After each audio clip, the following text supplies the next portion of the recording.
"Help! Is anyone there? For the love of God!" The muffled cry rose from beneath the freshly disturbed earth, so faint Aelith nearly mistook it for the wind rustling through the ancient oaks of Glynmoor forest. She froze, the wicker basket of herbs hanging motionless from her slender arm, her breath caught in her throat. The morning mist still clung to the ground, swirling around her worn leather boots as she took a hesitant step toward the strange mound before her. "Hello?" she called, her voice barely above a whisper. 17 winters had taught her caution, especially in these woods where nobles hunted and bandits lurked. The daughter of Eldfen's healer had no business with either. Another sound emerged from the earth, a desperate gasp, followed by weak scratching. Without hesitation, Aelith dropped to her knees, her faded woolen cloak pooling around her as she began to dig with bare hands. The soil was fresh and dark, giving way easily beneath her fingers accustomed to grinding herbs and stitching wounds. "Hold on," she murmured, working faster as the sounds grew more urgent. "I'm coming." Her fingernails broke against stones and roots, blood mixing with dirt as she dug deeper. Then, metal, a glint of silver, then leather. A gloved hand emerged from the soil, fingers trembling. Aelith gasped, digging with renewed desperation until she uncovered a face. A man's face, pale as death beneath the coating of soil, lips blue, eyes half closed but moving. "Take my hand, sir," she commanded, abandoning all caution. "Grip it tight." The man's fingers weakly entwined with hers, and Aelith pulled with all her strength, bracing her feet against a nearby root. Slowly, agonizingly, she helped extract him from his earthen prison, first his shoulders, then his chest. His clothing was rich, even Aelith could see that. Velvet and fine wool now torn and soiled, but bearing an embroidered silver falcon on the collar, the emblem of Lord Cedric of Halvenrook. Aelith's heart stuttered. Everyone in the 7 parishes knew that name. Lord Cedric, the young commander whose troops had reportedly been ambushed 3 days past on the northern road to Wormcliff Castle. The nobles at the market had whispered he was dead. Yet here he was, coughing soil from his lungs, his dark hair matted with dried blood, his handsome face marred by cuts and bruises. A nobleman, born to wealth and power, now trembling at the feet of a peasant girl. "Water," he rasped, his voice like stone grinding against stone. Aelith fumbled for her waterskin, lifting it gently to his cracked lips. He drank greedily, water spilling down his chin and neck, mixing with dirt and blood. When he finished, his eyes, a startling clear blue, finally focused on her face. "You saved me," he whispered. "What happened to you, my lord?" Aelith asked, already reaching for the small vial of healing balm in her herb pouch. Her mother had taught her to always carry it, though she'd never imagined using it on nobility. Lord Cedric's face darkened, his jaw tightening as memory returned. "My own men," he said, each word seeming to pain him. "My captain, Oswin. They attacked at nightfall. I thought..." A coughing fit overtook him, and when it passed, his eyes were wet. "They left me for dead, then decided to make certain of it." Aelith's hands stilled in the act of applying balm to a cut on his brow. "Your own men buried you alive?" He nodded, a single sharp movement. "A coup. My uncle's doing, I'd wager." His eyes closed briefly. "I heard them arguing. Some wanted to finish it with a blade." Oswin said, "This was more fitting, that I should feel the weight of earth as those below me have felt the weight of my commands." Something in his voice made Aelith shiver. She had heard tales of Lord Cedric since childhood, the young hawk of Halvenrook, ruthless in battle, merciless to his enemies. A man who had risen quickly through ruthless efficiency, the kind of lord peasants feared to encounter on the road. "Can you stand, my lord?" she asked, offering her arm. "My cottage isn't far. You need proper tending." He tried to rise, but his legs gave way. Aelith caught him before he fell, surprised at how light he seemed despite his height and broad shoulders. Whatever had happened before the burial, he had been weakened severely. "I don't even know your name," he murmured as she helped him limp toward the hidden path. "Aelith, my lord, daughter of Wenna, the healer of Eldfen." At the name of her village, Lord Cedric stumbled, nearly pulling them both down. His face had gone ashen, his eyes wide with something Aelith couldn't name. Shock? Fear? She couldn't tell. "Eldfen," he repeated, his voice hollow. "You're from Eldfen?" "Born and raised, my lord," she replied, puzzled by his reaction. "It's just beyond these woods. My mother tends the sick there, though she herself has fallen ill these past weeks. That's why I'm gathering herbs alone." Lord Cedric said nothing more, but his breathing had quickened, and Aelith felt his body tense against hers as they made slow progress through the misty forest. He seemed suddenly reluctant, though he had no choice but to lean on her strength. They reached her cottage as the morning mist began to burn away beneath the autumn sun. It was a humble dwelling, a single room with a thatched roof, nestled against the trunk of a massive hollow oak that extended its protective branches overhead. The scent of dried herbs hung in the air, bundles of them suspended from the rafters. As Aelith helped him inside and onto her narrow cot, Lord Cedric's eyes darted about the small space, taking in the clay pots of salves, the worn table with its mortar and pestle, the single wooden chair, the modest life of those who served nobles like him, but never shared their luxuries. "Why did you help me?" he asked suddenly, his voice stronger now, edged with something like suspicion. "You know who I am. Most peasants would have let me die." Aelith busied herself heating water over the small hearth, refusing to meet his gaze. "My mother taught me all life is sacred, even yours, my lord." He laughed then, a short, bitter sound that ended in another cough. "Even mine. How generous." He closed his eyes, exhaustion finally claiming him. "Your kindness is wasted, girl. You don't know what I've done." But as Aelith watched him sink into troubled sleep, she wondered if perhaps she did know, or would soon enough. There was something in his reaction to her village's name that spoke of secrets buried deeper than his body had been in Glynmoor's dark soil. Outside, a raven called 3 times, a warning Aelith's grandmother would have said was an omen. She crossed herself and began to clean the nobleman's wounds, unaware that soon his whispered confession would tear open wounds far older than these fresh cuts, wounds that had never truly healed in either of them. 3 days passed in a haze of fever and nightmares. Lord Cedric's wounds, though not fatal, had festered during his burial.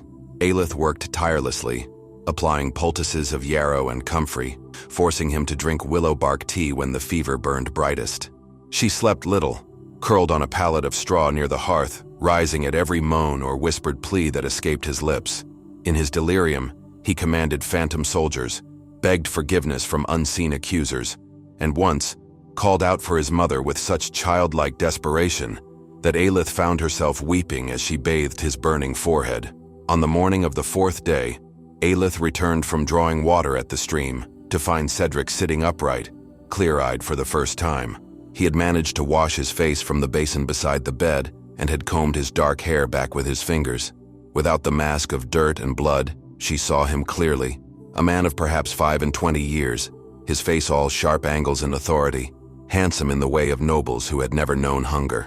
"You've been most diligent, healer's daughter," he said, his voice still rough but stronger than before. The formal tone of nobility had returned with his consciousness. Aelith set down her bucket, keeping her eyes respectfully lowered as she'd been taught to do in the presence of lords. "I'm glad to see you improved, my lord. Look at me," he commanded. She raised her eyes, meeting his gaze directly, surprised at the intensity she found there. Something troubled him deeply, more than the betrayal, more than his near death.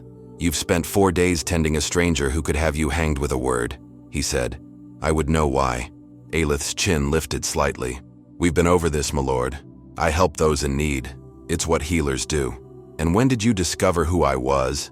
The moment you saw my insignia in the forest or later?" "I recognized your emblem immediately," she admitted. "Every child in these parts knows the silver falcon of Halvanrook." Cedric's gaze never wavered. "And knowing that, you still brought me to your home? A man feared throughout these lands?" "Feared?" Aelith echoed, a flush rising to her cheeks. "Is that how you wish to be known, my lord? As one who terrifies simple folk who've never done you harm?" The moment the words left her mouth, Aelith regretted them. Speaking thus to nobility could mean punishment. Yet Cedric did not rage. Instead, he looked away, toward the small window where morning light filtered through oiled parchment. "No," he said quietly. "It was never my wish, but it became useful." His hands, still bearing the fine calluses of swordsmanship rather than labor, clenched in his lap. "You speak boldly for a peasant girl. Forgive me, my lord. My mother says my tongue will be my undoing." A ghost of a smile touched his lips. "Your mother sounds wise. I would thank her for raising a daughter brave enough to dig a man from his grave." The smile faded. "Is she nearby? I owe her my gratitude as well." Aelith shook her head, moving to stir the pot of porridge hanging over the small fire. "She's in the village, bedridden these past months. a wasting illness that even her own remedies cannot cure. She swallowed against the tightness in her throat. That's why I was in the forest that dawn, searching for herbs that might ease her pain. And instead, you found me. Cedric watched her as she ladled the simple porridge into a wooden bowl, taking time you could ill afford to spend. Aelith brought him the bowl along with a spoon carved from applewood. Eat, my lord. You'll need your strength. He took the bowl but set it aside untouched. I must leave today. My uncle believes me dead, which gives me the advantage of surprise. I must reach my loyal vassals before he consolidates power. You're not strong enough, Aelith protested, forgetting her place again. The fever only broke last night. I fought battles with worse, he said dismissively. Then, noticing her frown, added more gently, but I will eat first, as you suggest. He took a spoonful of the porridge, and Aelith saw him struggle not to grimace at its plainness. This simple fare was a feast to her, barley porridge sweetened with a precious spoonful of honey, but to a lord accustomed to meat and wine at every meal, it must have seemed like animal feed. It's good, he lied, taking another spoonful. Aelith busied herself gathering her herbs, giving him privacy to eat. When you've finished, I'll bring you fresh clothing. Your fine garments are beyond saving, I fear. You have men's clothing here, he asked between bites. A shadow crossed her face. My father's. He was taller than you, but they'll serve better than what you wore. And where is he now? Cedric asked. Then seeing her expression added, Forgive my prying. Aelith tied a bundle of lavender with a piece of twine, her movements precise, controlled, dead. 7 years passed, during the siege of Eldfen. The wooden spoon clattered against the bowl as Cedric's hand jerked. Porridge spilled onto the rough blanket covering his lap. The siege of Eldfen, he repeated, his voice strangely hollow. Yes, when Lord Rathmore's forces came to claim our lands. Aelith kept her back to him now, but her shoulders had tensed. They fired the village when we refused to surrender our grain stores. My father was a carpenter. He died trying to save children trapped in the burning chapel. The silence that followed seemed to stretch into eternity. When Aelith finally turned, she found Cedric staring at her with an expression of such naked horror that she took an involuntary step backward. What troubles you, my lord? She asked, though something cold was spreading through her chest, a premonition of words yet unspoken. Cedric set the bowl aside with shaking hands. Rathmore, he said, the name like poison on his tongue. Edmund Rathmore did not command that siege. Of course he did. Everyone knows. Rathmore provided the men, but he was leagues away, attending the king. Cedric's voice had dropped to barely above a whisper. He sent his most trusted young knight in his stead, a knight eager to prove himself ruthless enough for higher command. Aelith felt the blood drain from her face as understanding dawned. The room seemed to tilt around her. No, she breathed. Cedric's eyes, those startling blue eyes in a face now ravaged by shame, never left hers. I gave the order to burn Eldfen, he said. I was that knight. I ordered the fires that killed your father. The bundle of lavender fell from Aelith's nerveless fingers, scattering across the packed earthen floor. The sweet scent rose around them, incongruously peaceful in a moment fracturing with 7-year-old grief.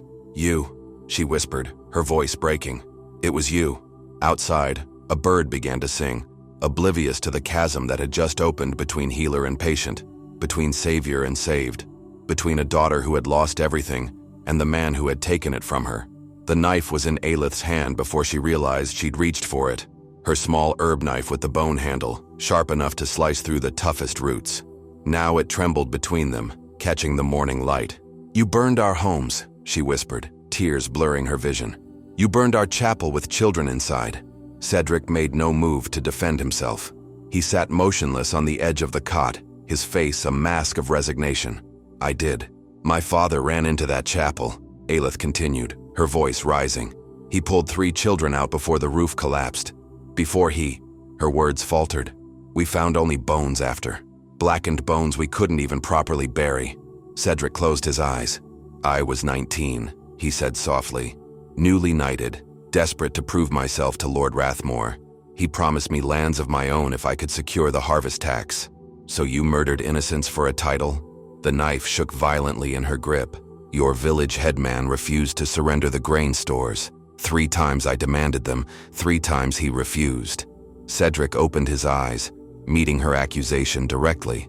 I told myself it was justice, that examples must be made of those who defy their lords. Aelith took a step forward, the knife's point now inches from his chest. Say his name, our headman. If you're going to confess, be thorough, my lord. Thomas, Cedric said immediately. Thomas with the red beard and the missing finger. He stood on the village wall and told me a lord's duty was to protect, not to steal from the mouths of children. His voice had taken on a distant quality, as if reciting words burned into memory. He said we could take what was owed by law, but not a kernel more, for winter was coming and the village would starve. And for that you killed him? For speaking truth to power? For defiance, Cedric corrected, a flash of his old arrogance surfacing. Or so I told myself. He looked down at the knife, then back to her face. Do it, if you must. I deserve no less. Aelith's hand tightened on the knife, her knuckles white with strain. One thrust. That's all it would take to avenge her father, the children, old Thomas, all 36 souls lost that day. One thrust to kill the butcher of Eldfen. My father taught me mercy, she said through clenched teeth, even when it isn't deserved. The knife clattered to the floor. Aelith turned away, pressing her palms against her eyes, fighting for control. Mercy from the daughter of a man I killed, Cedric said, his voice breaking. Do you imagine that lightens my burden? It only increases it tenfold. Aelith whirled back to face him. Your burden? You've lived these 7 years in a castle with feasts and finery while we rebuilt with our bare hands. Her composure shattered completely. My mother hasn't smiled since that day. Not once. She works herself to illness caring for others because she couldn't save her husband. And you speak to me of your burden? She snatched a worn cloak from a peg and threw it at him, followed by a rough spun shirt and breeches. Get dressed. Leave my home. Go back to your castle and your plots. Just get out. Cedric caught the garments, clutching them to his chest. Aelith, do not speak my name, she hissed. You have no right. He nodded once, accepting her rage as his due. Slowly, painfully, he rose and dressed himself, turning his back to her for modesty's sake. The humble clothing of a carpenter hung loosely on his frame, making him look smaller, less lordly. When he turned back to her, belt cinched tight around his waist, he seemed a different man from the imperious noble who had awakened that morning. I have no right to ask anything of you, he said quietly, but there is something you should know before I go. Aelith refused to look at him, busying herself with gathering the spilled lavender, each movement sharp with anger. The men who buried me alive, they were knights from Eldfen, Cedric continued. Men who served under me 7 years ago. Men who never forgot or forgave what I ordered done that day. This caught her attention. She straightened, lavender crushed in her fist. What are you saying? I'm saying my past has finally caught up with me, in more ways than one. He glanced toward the door. Captain Oswin was born in Eldfen. Did you know that? He left as a boy to serve as a squire, but his sister remained. She perished in the fire. Marta, Aelith breathed. Marta was his sister? She remembered the pretty young woman who had helped her mother with difficult births. Another life reduced to ash. Cedric nodded. For 7 years he served me loyally, or so I believed, waiting for his moment. He has powerful allies now, including my uncle, who has always coveted Halvenrook. His mouth twisted bitterly. They used my own sins to justify their betrayal, called it justice. Perhaps it was, Aelith said coldly. Perhaps, he agreed. But what comes next will not be justice. My uncle is cruel in ways I never was. The common folk under his rule suffer greatly. If he takes Halvenrook, he left the thought unfinished. Aelith turned away. That is not my concern. The games of nobles have never benefited us. No, Cedric admitted. They haven't. He moved toward the door, each step careful on his still weak legs. At the threshold he paused. I cannot undo what I did, but I swear on my life, I am not that man anymore. Pretty words, Aelith scoffed. Nobles are full of those. Then let me prove it with actions, he said, turning back to her with sudden intensity. Come with me to Eldfen. Let me face those I wronged. Let me kneel before your people and accept whatever judgment they pass. Aelith stared at him in disbelief. You would willingly face a village that has every reason to want you dead? Yes. The simplicity of his answer hung between them. Why? Some grand gesture to ease your conscience before you return to your wars and plots? Cedric shook his head. Because I've seen now what courage truly is. It isn't ordering men to burn villages from the safety of a warhorse. It's a healer's daughter digging a despised lord from his grave with her bare hands. He took a deep breath. I want to be worthy of the life you returned to me. Aelith studied him, searching for deceit in those blue eyes. She found only exhaustion, pain, and something she hadn't expected. Hope. They'll kill you, she said flatly. They might, he agreed. But at least I'll die facing the truth of what I've done, not running from it. He smiled faintly. And I'll have your herbs to ease my passing, should it come to that. Despite everything, Aelith felt a reluctant admiration stir within her. Whatever his past crimes, this was not the action of a coward. I need to check on my mother, she said finally. I've been away too long as it is. Then we travel the same road, Cedric replied, at least to the edge of the village. Aelith gathered her herbs and medicines into her wicker basket, movements still sharp with anger. This doesn't mean I forgive you. I would never presume so much, he said quietly. They left the cottage in silence, stepping into a morning bright with autumn sunshine. Birds darted through the golden leaves overhead, and the forest path was dappled with light and shadow. In another life, it might have been a peaceful walk between friends. As they neared the edge of the forest where the trees thinned to reveal the first outlying farms of Eldfen, Cedric stopped abruptly. Ahead, the path widened into the main road, where a group of mounted men in the blue and silver of Halvenrook were questioning a farmer. Their swords glinted in the sunlight. Oswin's men, Cedric breathed, pulling Aelith back into the shadow of an oak. They're searching for me. Aelith peered around the trunk. The farmer was pointing toward the forest, his face pale with fear. The leader of the mounted men, a broad-shouldered knight with a puckered scar across his cheek, nodded curtly and gestured his companions forward. They're coming this way, she whispered. They must have tracked you to the forest. Cedric's face hardened with decision. Go now. Take the hidden path we passed. I'll lead them away from the village.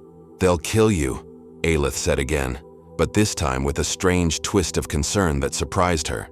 Better me than innocent suffering for harboring me, he replied. Before she could react, he took her hand and pressed something into it, a small object cool and metallic. If I don't survive, take this to Baron Wolfram of the Western Marches. Tell him everything. He was my father's friend and has no love for my uncle. Aelith looked down at a silver signet ring bearing the falcon crest of Halvenrook, a lord's most personal possession, the symbol of his authority. Why would you trust me with this? She asked, bewildered. I could use it against you. Cedric's smile was sad. Because you had every reason to let me die, and you chose life instead. That makes you the most honorable person I know. He glanced toward the approaching riders. Now go. For a heartbeat, Aelith hesitated. Then she slipped the ring into her pocket and melted back into the forest, taking the narrow deer trail that would lead her to the village by a more circuitous route. She had gone perhaps 50 paces when she heard Cedric's voice ring out behind her, clear and commanding as only a noble's could be. Captain Oswin, your search is ended. The Falcon of Halvenrook still lives. Hoofbeats thundered on the forest path. Men shouted in alarm and triumph. And Aelith, daughter of a humble carpenter, found herself running, not away from danger, but back toward it, the silver ring heavy in her pocket and a decision heavier still in her heart. Aelith crouched behind a gnarled oak, heart hammering against her ribs as she watched the confrontation unfold. 6 mounted knights surrounded Cedric, who stood tall despite his borrowed peasant garb, chin lifted in the unmistakable posture of nobility. The dead rise, Captain Oswin remarked coldly from atop his destrier. He was a hard-faced man of middle years, with iron-gray hair and the weathered complexion of a soldier. The scar on his cheek pulled his mouth into a permanent half-sneer. Though you look more beggar than lord now, Cedric. Your handiwork, Captain, Cedric replied evenly. Did my uncle reward you well for your betrayal? Oswin's laugh was harsh. Lord Edmund rewards loyalty, something you never learned. He dismounted, hand resting casually on his sword hilt. Where is your rescuer? The tracks showed 2 people. I met a woodcutter who offered me clothing, Cedric lied smoothly. He's long gone, and knows nothing of who I am. Oswin circled him like a predator, boots crunching on fallen leaves. How disappointing. Lord Edmund was most specific. All witnesses must be eliminated. Cedric's expression remained impassive, though Aelith saw his shoulders tense. Then it seems I've done you a favor by sending him away. Indeed. Oswin stopped directly before Cedric, his back to where Aelith hid. "Kneel, my lord. Meet your death with dignity this time." "I think not," Cedric said softly. "I've unfinished business in Eldfen." At the village's name, Oswin went rigid. "You dare speak of Eldfen? You, who ordered it burned?" "I do." Cedric's voice carried clearly through the forest clearing. "I go to beg forgiveness from those I wronged." Laughter erupted from the mounted knights. Oswin's face contorted with rage. "Forgiveness? There is no forgiveness for what you did." "Perhaps not," Cedric acknowledged, "but I must try nonetheless." Oswin drew his sword in one fluid motion, the steel gleaming in the dappled sunlight. "My sister died in that fire. While you climbed the ranks on the bodies of innocents, I waited and watched, serving the monster who killed her, biding my time." His voice dropped to a venomous hiss. 7 years I've dreamed of this moment." "I know," Cedric said quietly, "and I do not blame you for your hatred." The captain's sword tip pressed against Cedric's throat, drawing a thin line of blood. "On your knees." From her hiding place, Aelith clutched the silver ring, mind racing. She could flee, take the ring to this barren Wolfram as Cedric had asked. It would be the sensible choice. Why risk herself for the man who had caused so much suffering? Yet something in Cedric's stance, the quiet dignity, the acceptance of his fate, the refusal to beg, stirred something within her. Not forgiveness, no, but recognition of a truth she could no longer deny. The man before her was not the same one who had ordered Eldfen burned 7 years ago. Before she could reconsider, Aelith stepped from behind the oak, her voice ringing clear across the clearing. "He speaks truth, Captain Oswin. Lord Cedric comes to Eldfen to atone." 6 heads turned sharply in her direction. Oswin's eyes narrowed dangerously. "Who are you, girl, to interfere in matters beyond your station?" he demanded. Aelith lifted her chin, mimicking Cedric's noble bearing. "I am Aelith, daughter of Joris the carpenter, who died in the fires of Eldfen." She stepped forward, ignoring Cedric's warning glance. "My father pulled 3 children from the burning chapel before it collapsed upon him. I found Lord Cedric buried in these woods and saved his life, not knowing who he was." Oswin's face registered shock, then calculation. "And when you discovered his identity? The man responsible for your father's death? I nearly killed him," she admitted, moving closer until she stood just beyond sword's reach. "I had my knife at his heart, yet he lives," Oswin observed coldly. "Because I realized something," Aelith continued, her gaze shifting to Cedric. "Killing him would not bring back my father. It would not rebuild our village. It would only add another corpse to the tally of Eldfen's dead." A ripple of murmurs passed through the mounted knights. Oswin's sword remained at Cedric's throat, but his attention had fixed on Aelith. "Pretty sentiments," he sneered. "But justice demands blood for blood." "Does it?" Aelith challenged. "Then why not bring him to Eldfen? Let those who suffered judge him." She addressed the knights directly now. "You call yourselves men of honor. Is it honorable to execute a man in secret, without trial or witness?" One of the younger knights shifted uncomfortably in his saddle. "The girl has a point, Captain. Lord Edmund ordered a clean death, but he said nothing about how or where." Oswin's jaw worked as he considered. Finally, he lowered his sword, though he did not sheath it. "Very well. We take him to Eldfen." A cruel smile twisted his lips. "I've no doubt they'll deliver a punishment far worse than a quick blade." Relief flooded Aelith, though she kept her expression neutral. Cedric's eyes met hers across the clearing. Gratitude mingled with concern for what she had just done. "Bind him," Oswin ordered 2 of his men. "The girl comes too. Lord Edmund will want to question her." Rough hands seized Aelith, tying her wrists with coarse rope. She did not resist, allowing herself to be hoisted onto a horse behind one of the knights. Cedric received harsher treatment, a blow to the stomach that doubled him over, followed by tight bindings that cut into his wrists.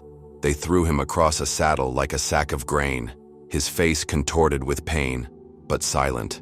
As their grim procession moved toward Eldfen, Aelith caught Cedric's eye once more. She mouthed a single word: trust. Whether she meant for him to trust her, or was asking for his trust in return, she herself could not have said. The journey to Eldfen took less than an hour, a journey Aelith had made countless times, but never like this, never as a prisoner. The familiar landscape seemed transformed by their circumstances, the autumn beauty overshadowed by the tension of what awaited them. The village had changed since the burning. New buildings stood where charred ruins had once been. though constructed more hastily, with less skill than the originals. The old stone chapel remained a blackened skeleton, never rebuilt, a deliberate reminder of what had been lost. As they approached the village square, people emerged from cottages and workshops, drawn by the unusual sight of mounted knights. Recognition dawned on faces as they saw Aelith bound like a criminal. Whispers spread through the gathering crowd. Aelith, the healer's daughter. What's she done? Who's that man with her? Captain Oswin raised his hand, halting the procession in the center of the square. He dismounted and pulled Cedric roughly from the horse, forcing him to his knees in the mud. People of Eldfen, Oswin's voice boomed across the square. Today, justice comes to your village at last. The crowd pressed closer, confusion giving way to attention. Behold the man who ordered your homes burned 7 years ago. Oswin grabbed Cedric's hair, jerking his head up to show his face. Cedric of Halvenrook, the butcher of Eldfen. A collective gasp rose from the villagers, followed by a terrible silence. Then, like distant thunder, a murmur of rage began to build. Murderer! He killed my son! Hang him! The first stone flew from somewhere in the crowd, striking Cedric's shoulder. He did not flinch. Another followed, drawing blood from his temple. Still, he knelt, head held high, accepting each blow as his due. Stop! The voice that cut through the growing frenzy was not Aelith's, but that of an older woman who pushed through the crowd with surprising strength. Her gray hair was bound in a simple knot, her face lined with age and sorrow, but her eyes, the same clear green as Aelith's, blazed with authority. Mother! Aelith gasped, straining against her bonds. Wenna the healer stood before Cedric, studying his face with an intensity that silenced the crowd. So, she said softly, the falcon comes to roost among the ashes he created. Cedric met her gaze unflinchingly. I do, good lady. Why? The simple question hung in the air between them. To face what I've done, Cedric replied, his voice carrying across the now silent square. To beg forgiveness I do not deserve. To offer reparation that can never be enough. Wenna's laugh was bitter. Reparation? Can you return my husband from the grave? Can you give Marta back her life? Can you restore Willem's sight, burned away in the chapel fire? No, Cedric acknowledged, his voice breaking. I cannot. Then what can you offer us, Lord of Halvenrook? Wenna demanded. Cedric bowed his head. My life, if you require it. My lands and wealth, to rebuild what was destroyed. My sword, to protect what rises from the ashes. He looked up, meeting her eyes once more. And my solemn oath that no village under my protection will ever suffer such a fate again. A young man pushed forward. Aelith recognized Gareth, the blacksmith's son, now a man grown. Pretty words from a noble throat, he spat. Why should we believe you? Because he saved my life, Aelith called out, drawing all eyes to her. Captain Oswin and his men tried to murder Lord Cedric by burying him alive. I found him and dug him from his grave, not knowing who he was. She looked around at the familiar faces of her neighbors. When he learned I was from Eldfen, he could have killed me to keep his secret. Instead, he insisted on coming here, knowing full well what awaited him. Captain Oswin's face darkened with rage. Silence, girl. Lord Edmund will. Lord Edmund is not here, Wenna interrupted coldly. And we of Eldfen will decide this matter ourselves. She turned to the knights. Release my daughter. Now. There was such authority in her voice that one of the younger knights moved to obey before Oswin barked.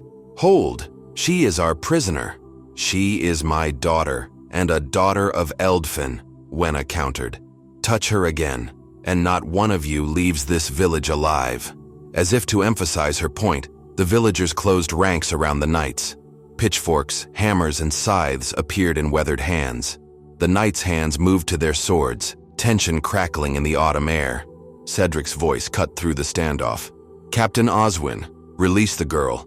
Your quarrel is with me alone. You give no orders here, traitor, Oswin snarled. Perhaps not, Cedric conceded. But I still wear the ring of Halvenrook, hidden though it may be. His eyes flicked meaningfully to Aelith. And I say before these witnesses that any man who harms Aelith of Eldfen is no knight of mine, and will answer to me before God. Understanding flashed in Aelith's eyes. She slipped her bound hands into her pocket, fingers closing around the silver ring. Slowly, she withdrew it, holding it high for all to see. the falcon crest of Halvanrook catching the sunlight. "Lord Cedric entrusted me with this," she announced. "Not to save his life, but to ensure justice for Eldfen, whatever fate befell him." Murmurs rippled through the crowd. Even those who could not read knew the significance of a Lord's signet ring freely given. Oswin's face contorted with fury. "Lies! He would never—" "Cut her bonds," came a new voice. "Alden, the village headman who had succeeded Thomas. We will hear them both, and then we will judge." The knight holding Aelith hesitated, looking to his captain. "Do it," Wenna commanded again, her tone brooking no refusal. The young knight, perhaps remembering his own mother's voice, silently drew his dagger and sliced through the ropes binding Aelith's wrists. She ran immediately to her mother, embracing her fiercely. "You shouldn't be out of bed," she whispered. "And miss seeing my daughter return with the butcher of Eldfen in chains?" Wenna replied with grim humor. "I think not." Her eyes moved to Cedric, still kneeling in the mud. "So this is the man who burned our world to ash." "He is," Aelith confirmed softly. "But he is also the man who was willing to die rather than let others suffer for helping him." Wenna studied her daughter's face. "You don't hate him," she observed, surprise evident in her voice. "I did," Aelith admitted. "I wanted to kill him when I learned who he was. But then," she trailed off, unable to explain the complex emotions of the past days. "Then you saw the man beneath the title," Wenna finished for her, wisdom born of years shining in her tired eyes. "As your father always said, we must." Tears welled in Aelith's eyes at the mention of her father. "What do we do now, Mother?" Wenna straightened her shoulders, years of grief and illness falling away, as she assumed the mantle of village healer and elder. "Now, daughter, we do what Eldfen has always done in times of trouble." She turned to face the tense tableau of villagers, knights, and the kneeling lord. "We seek truth, and then we seek justice." In the center of the village square, Cedric of Halvanrook remained on his knees, awaiting judgment from those whose lives he had shattered 7 years before. His eyes found Aelith's across the crowd, not pleading for mercy, but filled with a quiet acceptance of whatever was to come. And in that moment, watching the proud lord kneel in the mud before her people, Aelith realized that some part of her hoped it would not be death. Night had fallen over Eldfen, the autumn stars cold and distant above the village square. Torches flickered in iron brackets, casting long shadows across the assembled villagers. They had debated for hours, voices rising and falling like the tide, while Lord Cedric knelt in silence, refusing food or water, his head bowed. Captain Oswin and his men stood to one side, hands never far from their swords, watching the proceedings with growing impatience. 3 times Oswin had demanded they take Cedric and depart. 3 times the united front of villagers had blocked his way. "This has gone on long enough," Alden, the village headman, finally declared. "We must decide." A hush fell over the gathering. Aelith stood beside her mother, one arm supporting Wenna's frail frame. The hours of tension had taken their toll. The older woman's face was drawn with exhaustion, yet her eyes remained alert, missing nothing. "Lord Cedric of Halvanrook," Alden addressed the kneeling nobleman. "You have heard the testimony of those who survived your attack 7 years ago. You have heard how Thomas died defending our granaries, how the chapel burned with children inside, how our wells were poisoned and our fields salted so we could not rebuild." Cedric raised his head. Torchlight cast harsh shadows across his face, emphasizing the hollows of his cheeks, the bruises from his captivity. "I have heard," he said, his voice hoarse but steady, "and I do not dispute any of it." "What say you in your defense?" Alden demanded. "Nothing," Cedric replied simply. "There is no defense for what I did." A murmur passed through the crowd. This was not the arrogant denial they had expected from a nobleman. "If you seek no defense, what do you seek from us?" Alden pressed. Cedric's gaze swept over the villagers, seeing each face clearly, hiding from none of their accusation. "Not forgiveness," he said. "I have no right to ask for that. I seek only the chance to make amends, however insufficient they may be." "Amends?" scoffed Gareth, the blacksmith's son. "Can you restore my father's hands burned to uselessness while saving our forge? Can you give Willem back his sight?" "No," Cedric acknowledged, "but I can ensure that Willem never wants for care or comfort, that your father has the finest physicians from the capital, that every child orphaned by my actions receives a portion of my lands and wealth." "More empty promises from a noble throat," Captain Oswin interjected coldly. "He'll say anything to save his skin. The moment he's free, he'll forget you all exist. Or worse, Return to finish what he started. Cedric's head snapped toward Oswin, his eyes flashing with a glimpse of his old authority. You speak of empty promises, Oswin? You who swore an oath of loyalty, then buried your lord alive? He turned back to the villagers. I make no excuses for my past, but neither will I allow this man to paint me as something I am not. And what are you, Lord Cedric? Wenna asked suddenly, her clear voice cutting through the tension. Not the boy who ordered our village burned. I see that much in your eyes. But what man stands before us now? A profound silence fell. Even the nightbirds seemed to pause their calling to hear his answer. Cedric looked directly at the healer, his face stripped of all pretense. A man awakened, he said softly.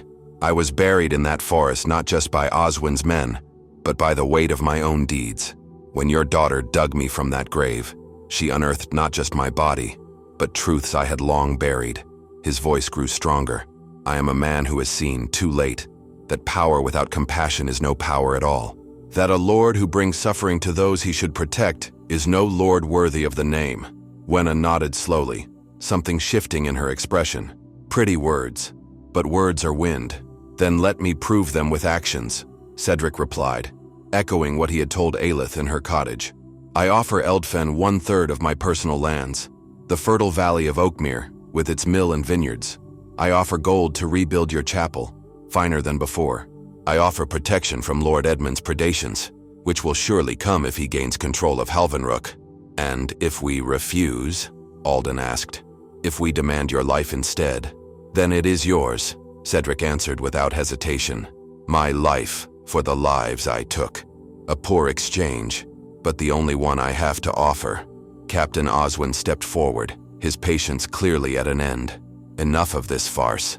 Lord Edmund awaits. The prisoner comes with us now.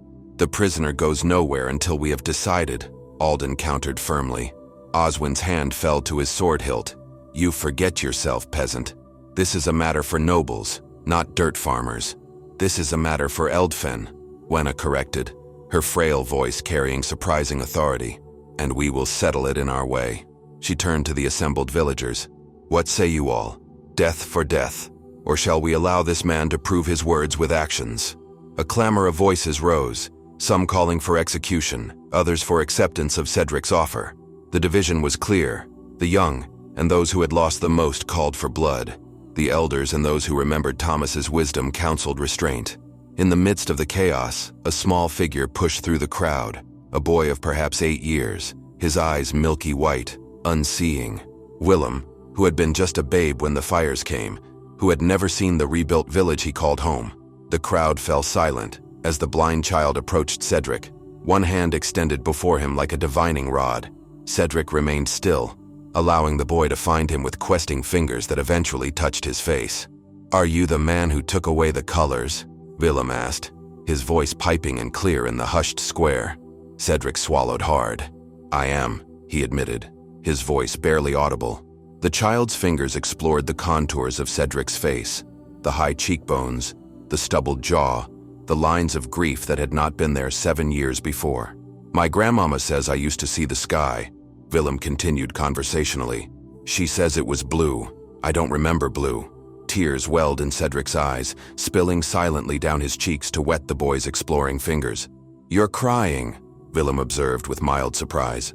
Grandmama says bad men don't cry for what they've done. Some do, Cedric whispered, when they finally understand what they've done. Willem's head tilted considering this. If you're sorry, truly sorry, then you should help people instead. That's what healer Wenna taught me. When I broke Mama's favorite bowl, saying sorry wasn't enough. I had to work in the fields for a week to earn a new one. A ripple of something, not quite laughter but a release of tension, passed through the watching crowd.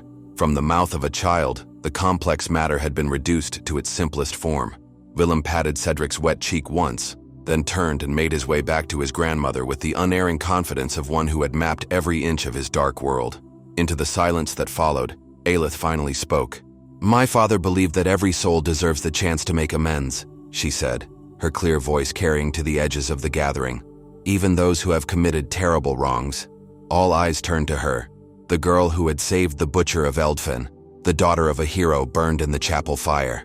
I hated Lord Cedric when I learned who he was, she continued, meeting the gaze of each villager in turn. I held a knife to his heart and imagined driving it home. But then I saw something that stayed my hand. Not fear or pleading, but acceptance. He was prepared to die for what he had done. She paused. Is that not the justice we seek? That he acknowledge his crimes and make what amends he can? Captain Oswin spat on the ground. Foolish girl, you've been bewitched by a silver tongue. Nobles never change. They only pretend to when it serves them. Perhaps most don't. Aelith conceded. But this one was buried alive and emerged a different man. I have seen it with my own eyes. Wenna stepped forward, leaning heavily on her daughter's arm. My husband, Joris, died saving children from the chapel, she said, her voice carrying the weight of 7 years' grief. His last words to me were, protect them, Wenna. All of them. Not just our daughter, not just our friends, all of them. Her gaze swept the crowd. What better protection for Eldfen than to have the Lord of Halvanruk indebted to us? What better justice than to bind him to our welfare for the rest of his days? Captain Oswin's face darkened with fury. You would let him live? After all he's done? We would let him atone, Wenna corrected. A quick death serves no one but you, Captain, and your master who covets Halvanruk. Alden cleared his throat. Let us vote then. Those who would accept Lord Cedric's offer of reparation, raise your hands. Slowly, hands began to rise. Wenna's first, then Alden's, then others, one by one, until more than half the village had voted for life, rather than death. It is decided, Alden declared. Lord Cedric will live, but bound to Eldfen by oath and deed. Captain Oswin's hand closed around his sword hilt. This is treason. Lord Edmund will not stand for it. Lord Edmund is not here, Aelith said, echoing her mother's earlier words. And Lord Cedric still wears the ring of Halvanruk. She held up the signet ring, its silver gleaming in the torchlight. By right and law, he commands you still. Not me, Oswin snarled, drawing his sword with a metallic hiss. Never again. The other knights hesitated, torn between loyalty to their immediate commander and the ancient laws of fealty that bound them to the lord whose ring Aelith held. Cedric rose to his feet for the first time in hours, his movement stiff but his back straight. Despite the peasant's clothing, despite the mud and blood that stained him, the mantle of authority settled visibly upon his shoulders. I release you from your oaths, all of you, he said to the knights, his voice clear and commanding. Return to Halvanruk and tell Lord Edmund that his nephew lives and that he has made common cause with Eldfen. Tell him that any move against this village will be considered an act of war against me personally. The youngest knight, the one who had cut Aelith's bonds, stepped away from Oswin's side. I stay with Lord Cedric, he declared, dropping to one knee. My oath was to Halvanruk, not to Lord Edmund. Traitor, Oswin spat, but 2 more knights moved to join the young one, kneeling before Cedric with heads bowed. Oswin looked around wildly, realizing he was now outnumbered not just by villagers but by his own men. With a curse, he sheathed his sword. This isn't finished, he growled. Lord Edmund will hear of this betrayal. Good, Cedric replied calmly. Let him hear how quickly loyalty returns when a lord remembers his true duty. With a final venomous glare, Oswin mounted his horse and spurred it away, followed by the 2 knights who had chosen to remain with him. The hoofbeats faded into the night, leaving a strange quiet in the village square. Alden stepped forward, a worn dagger in his weathered hand. For a moment, tension returned. Then he used it to cut the ropes binding Cedric's wrists. You understand what has happened here? The headman asked, his voice grave. This is no pardon. This is a life sentence of service to Eldfen. Cedric rubbed his chafed wrists, looking around at the faces of those he had once wronged, some still hostile, others cautiously hopeful, all watching to see if his words would match his actions in the days to come. I understand, he said quietly, and I accept it gladly. His gaze found Aelith's across the square. Some prisons set men free. In the days that followed, Cedric of Halvanruk kept his word. He worked alongside the villagers, rebuilding what had been broken, his hands growing as calloused as theirs. He sent for his loyal vassals, establishing a defensive perimeter around Eldfen against the inevitable retribution from his uncle. He signed over the deeds to Oakmere Valley, ensuring Eldfen would never again face starvation. And each evening, he could be found in the small cottage at the edge of the village, sitting beside Wenna's sickbed, learning the healing arts from her and her daughter. The proud lord who had once ordered villages burned now bent his head over poultices and tinctures, his nimble fingers learning to bind wounds rather than cause them. Winter came to Eldfen, snow blanketing the rebuilt chapel where Cedric often sat alone in silent communion with the ghosts of his past. Lord Edmund made his move as expected, sending troops to reclaim his nephew. They found not a village, but a fortress of united purpose, nobles and peasants standing shoulder to shoulder, led by a lord who had discovered that true strength came not from fear, but from mutual respect. The siege lasted 3 days before Lord Edmund's forces withdrew, his power broken by the defection of key allies who had heard the strange tale of Eldfen's transformation. By spring, Cedric had reclaimed Halvenrook Castle, though he spent more time in the village than within its stone walls. 1 year to the day after Aelith had pulled him from his earthy grave, Cedric found her gathering herbs in the same forest clearing. Her basket was full of early spring flowers, their delicate scent rising in the cool morning air. "I thought I might find you here," he said. No longer the broken man she had rescued, nor the arrogant lord he had once been, but something new, tempered like fine steel by fire and hammer. Aelith straightened, brushing soil from her hands. Her mother's illness had finally claimed her during the winter, but not before seeing Eldfen secure and prosperous once more. Grief had carved new lines around Aelith's eyes, but had not dimmed their clarity. "Do you ever wonder," Cedric asked, his voice thoughtful, "what would have happened if you had left me buried that day?" "Sometimes," she admitted, "but then I remember what my father taught me, that mercy isn't just for those who deserve it."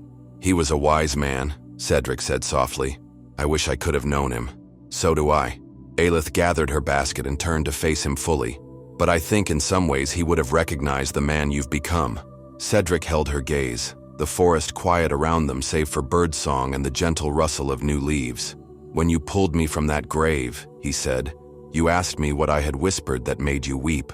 "I remember," she said quietly. "I said I had burned a village to claim a throne that wasn't mine." His voice was steady, though the pain of memory still shadowed his eyes. "What I didn't say then, what I couldn't say, was that in saving me, you gave me something far more valuable than any throne." "And what was that?" Aelith asked, though something in her eyes suggested she already knew the answer. "A purpose," Cedric replied simply. "A reason to be worthy of the life returned to me." He paused, then added softly, "And someone to walk that path beside." Aelith's smile was like the first warmth of spring after the longest winter. "I think," she said, "that my father would have approved of that most of all." Together, they walked from the forest clearing where death had transformed into life, their shadows stretching side by side across the path that led home to Eldfen, the village that had learned that true justice sometimes comes not from vengeance, but from the harder path of transformation and hope. In the years that followed, travelers passing through the region would often tell of the unusual lord who ruled from a healer's cottage rather than a castle, and of the wise woman at his side whose hands could both heal wounds and wield the falcon ring of Halvenrook when necessary. They spoke of how the village flourished, becoming a haven for those seeking second chances, a place where even the deepest wrongs could, with time and sincere effort, be turned toward redemption. And if anyone asked how such an unlikely alliance began, the villagers would simply smile and tell them to look toward the forest clearing where, each spring, anemones bloomed over what had once been a grave, flowers planted by the hands of a woman who had learned that sometimes mercy is the most powerful weapon of all. The truest nobility isn't found in castles or bloodlines, but in the courage to face our darkest deeds and transform them into light. In the embers of Eldfen's tragedy, a new kind of honor was forged, one that recognized no man is beyond redemption when he truly seeks it with his whole heart. If this tale has touched your soul, remember that even in our modern world, the power to dig someone from the grave of their past mistakes remains in your hands. Join our kingdom of medieval tales, where every unexpected encounter might change a destiny forever, until our paths cross again in another tale. Remember that true power lies not in ruling others, but in ruling the darkness within ourselves.